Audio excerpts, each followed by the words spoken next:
on a magical do-nothing day.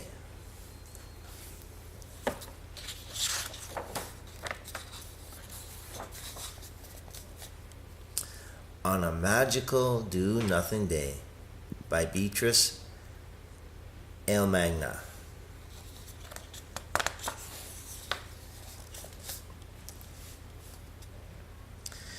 Here we were again, me and Mom, in the same cabin, the same forest, the same rain. Dad back in the city.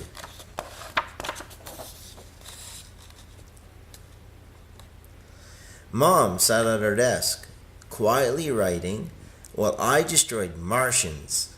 Actually, I was just pressing the same button over and over. I wish Dad was here.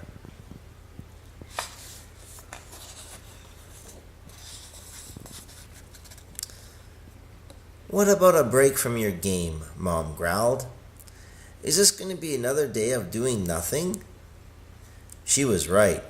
There was nothing I wanted to do, except destroy Martians.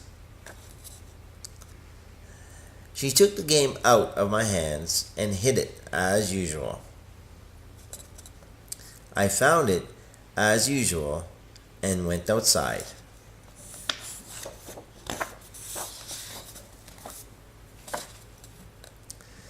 Where it felt like everything in our garden was hiding from the rain.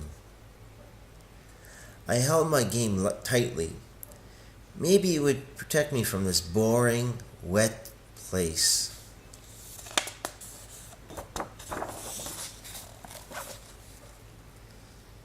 I walked down the hill.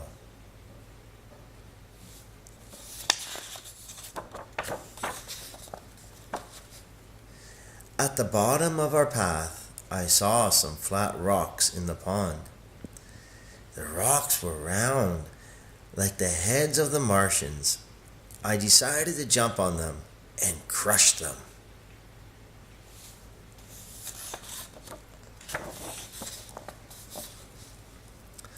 Oh no, what did I do?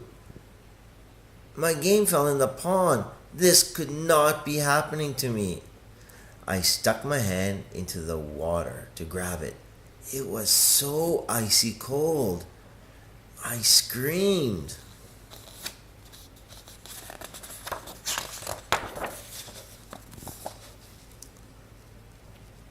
Without my game, I had nothing to do. The rain was so hard, it felt like rocks hitting me. I was a small tree caught in a hurricane.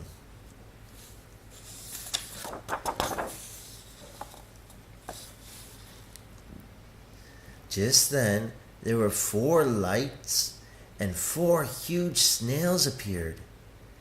Is there anything to do around here? I asked them. Yes, indeed, they told me. I reached out and touched their antennae. They were as soft as jelly. It made me smile.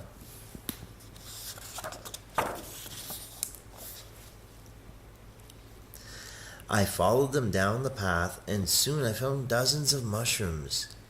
The air was so damp. I knew the smell from when I was small.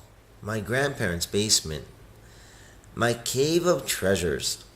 I knew that there was something special close by that I wanted surrounded.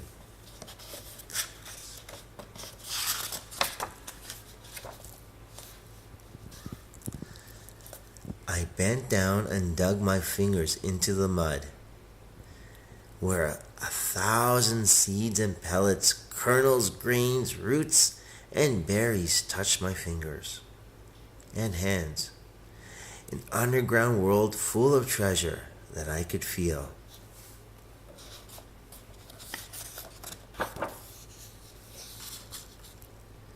I looked up at the sky, sunbeams fell down through a giant sieve and blinded me.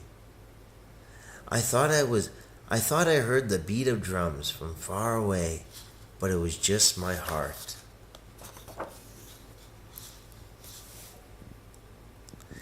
I felt filled with energy and began running as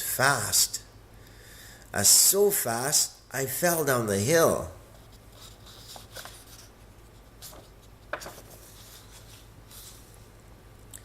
And there, at the bottom, everything was turned upside down. The whole world seemed brand new, as if it had just been created right in front of me.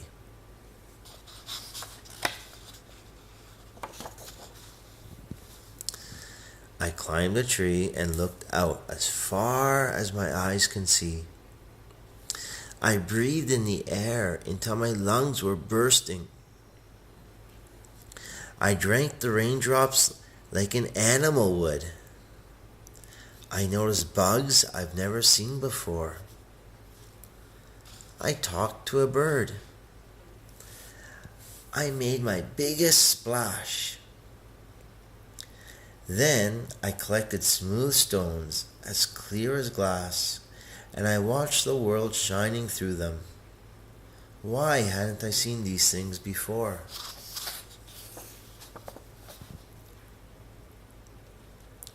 Soaked to the bone, I ran inside the house and took off my coat and looked in the mirror.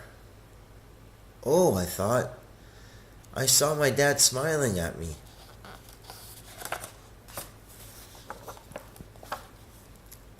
My mother was there, still writing, but now she looked different, like one of the creatures outside.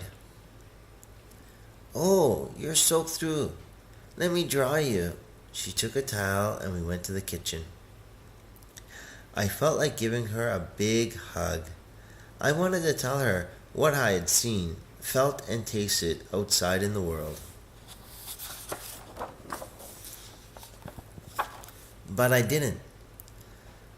We just sat in the kitchen, looked at each other, and breathed in the delicious smell of our hot chocolate. That's it.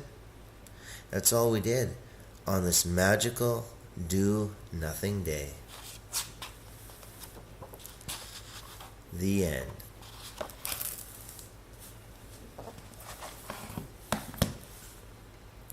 On a magical do-nothing day.